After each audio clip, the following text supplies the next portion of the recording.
10 kesalahan fatal di umur 20-an.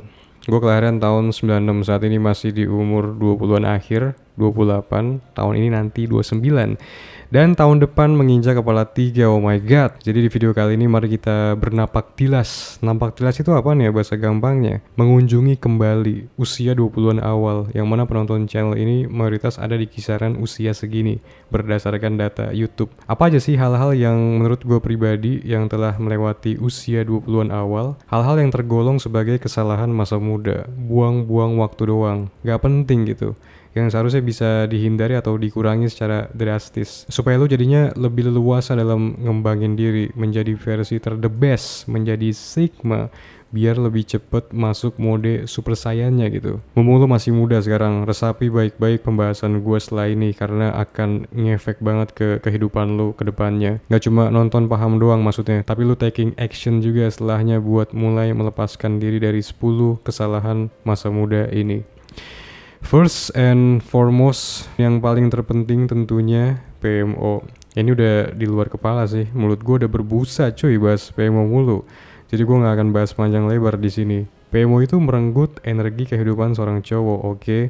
Merenggut life force yang lu punya, yang mana life force ini seharusnya lu pakai buat menerjang petualangan hidup istilahnya, bertarung melawan dragon. Karena dari sini karakter lu terbentuk, skill lu nambah, wawasan lu nambah, pengalaman hidup lu meningkat, dan lu bertransformasi menjadi seorang cowok yang lebih menarik gitu. Energi lu tersalurkan ke hal yang produktif, sementara ketika lu kecanduan PMO, energinya berakhir ke tisu atau ke lubang kloset gitu kan. Habis itu lemes, menyalahkan diri berhari-hari sampai relapse dan terulang lagi. Energi kehidupan lu terbajak jadinya. Yang kedua, penggunaan smartphone yang tidak dikontrol. Semuanya tuh distraksi guys di era TikTok, AI, jedak-jeduk sekarang-sekarang ini. Gue ngerasain sendiri kok, misalnya nih bangun tidur langsung ambil HP scrolling berita, medsos atau apalah gitu keterusan sampai sejam. Itu habis itu pala gue rasanya berat gitu, otak kayak di nerf, jadi bodoh, mau fokus, konsentrasi, mengerjakan tugas jadi sulit.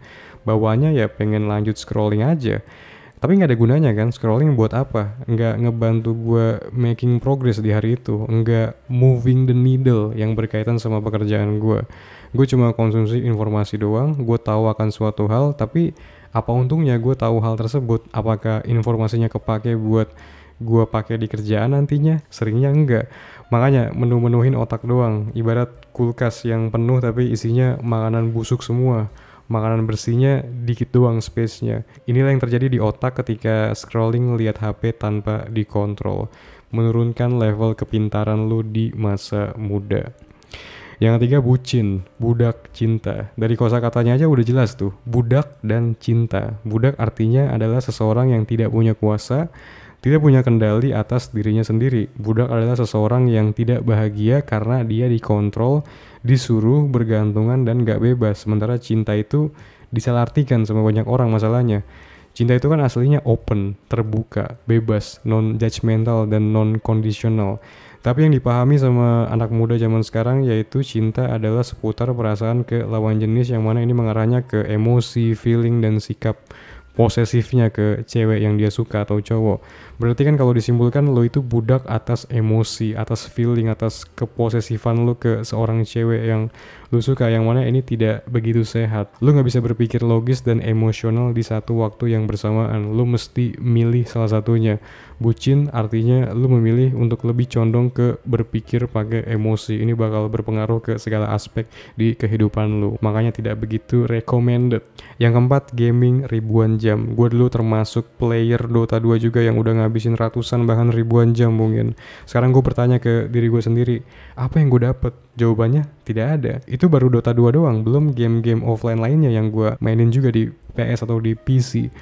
Waktu main emang rasanya fun, gue tenggelam ke cerita, gameplay, dan sebagainya. Tapi waktu sebanyak itu, seandainya dulu gue fokuskan ke hal lain yang jatuhnya hobi produktif kayak main piano, atau nge-gym, bagusin badan, ngegambar, belajar bahasa planet Mars, mungkin diri gue jadi lebih menarik gitu sekarang, ya kan?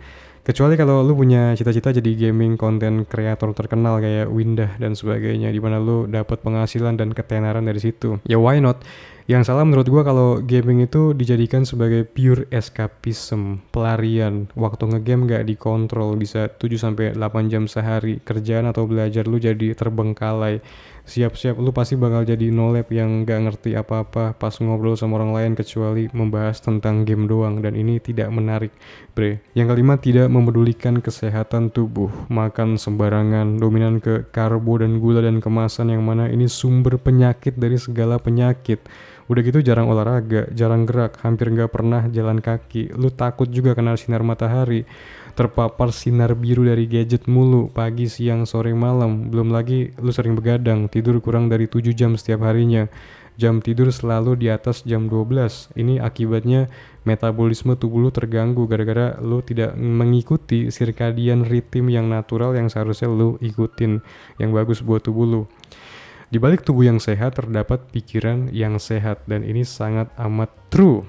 Lu mustahil bisa berfungsi secara optimal kayak produktif, konsentrasi, fokus, menghasilkan karya yang keren, menghasilkan pemikiran-pemikiran yang keren tanpa dibarengi sama fisik yang sehat juga. Lifestyle itu soalnya ngaruh banget ke nentuin apakah lu nanti bakal mengalami penuaan dini atau enggak. Jadi jangan ngegampangin mentang-mentang lu masih muda sekarang merasa kebal bebas ngelakuin apapun. Semua hal yang lu lakukan pasti bakal ada konsekuensinya, baik secara langsung maupun secara tidak langsung.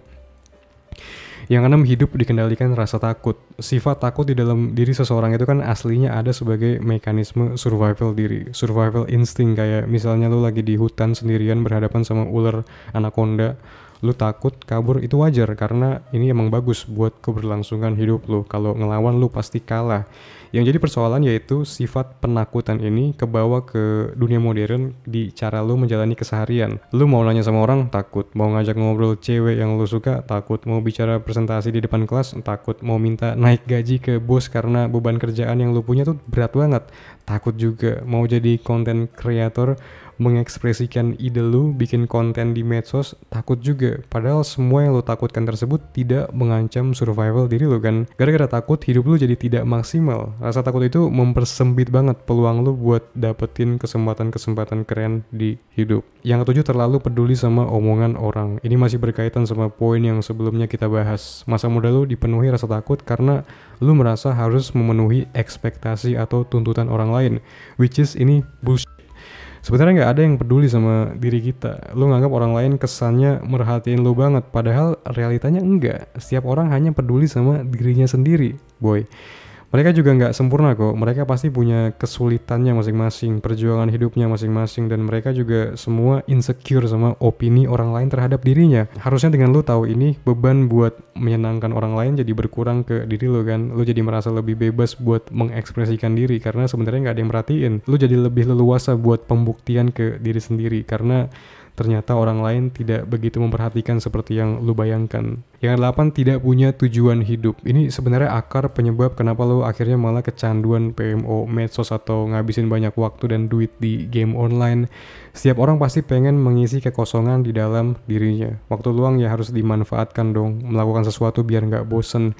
Cuma bahayanya tanpa lu punya tujuan hidup yang mau dikejar, kayak mungkin contohnya punya 100 juta sebulan sebelum umur 25 atau beli rumah dan sebagainya. Tanpa punya misi besar tersebut, lu akan terjebak di distraksi entertainment kayak PMO, medsos, atau gaming tadi untuk mengisi kekosongan ini. Kalau lu punya tujuan hidup, contohnya mungkin kayak pengen jadi content creator besar di TikTok yang selalu viral, lu pun jadi kebayang sama step-step yang mesti diambil buat mewujudkan itu. Beli equipment konten, contohnya bikin konten, eksperimen, dan sebagainya. Ini jauh lebih mending dibanding lu gak punya tujuan hidup sama sekali, yang mana akhirnya sehari-hari lu scrolling medsos buat mengisi kekosongan hati tanpa adanya tujuan hidup ini. Yang ke-9, terjebak di circle pertemanan yang hedon. Langka sebenarnya lu nyari sekumpulan orang yang di dalamnya itu pada ambis semua.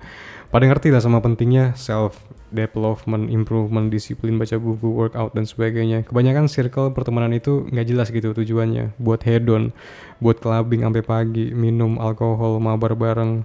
Kalau ketemu nggak ada pembahasan yang serius kayak mau bikin project itu atau bahas diskusi filosofi, anjir. Ketemu pure cuma buat main doang. Obrolan nggak pernah yang serius, selalu yang enteng-enteng, yang ngomongin drama selebgram terkini, terviral. Ini juga termasuk operasi senyap yang jatuhnya sangat bahaya dalam membentuk karakter lu, terutama di masa muda usia 20-an awal. Temen lu pada semua nih, pada males semua, kagak ada yang semangat buat doing the hard things, upgrade diri. Lu pun kemungkinan besar bakal ketularan jadi males juga, makanya ini bahaya. Yang 10, ceroboh dalam menggunakan uang. Duit itu sejatinya tool, sebuah alat yang bisa lu tukar dengan benda atau jasa atau layanan yang mana bisa ningkatin kualitas hidup lu atau membuat lu makin bodoh. Contohnya nih, lu punya duit 20.000 buat beli makan kan.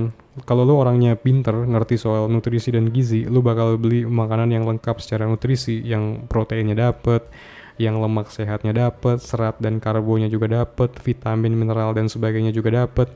Pasti dapat lah 20.000 di warteg atau lu beli sendiri bahan makanannya di tukang sayur terus dimasak. Tapi kalau lu orangnya kurang wawasan tentang gizi, yang penting makan asal kenyang, yang penting enak, lu bakal beli mie instan Korea seharga 20 ribuan di minimarket karena lagi viral. Karena enak dan porsinya banyak supaya bisa lo upload juga di IG setelahnya. Secara nutrisi nggak ada. Dengan duit yang sama 20.000 tapi dampak ke diri lu nya berbeda kan. Yang satu bagus, yang satu buruk. Makanya di sini pentingnya lu berpikir dulu sebelum mengeluarkan duit. Kira-kira return ke diri gua apa ya nanti. Berpikirlah seperti investor guys.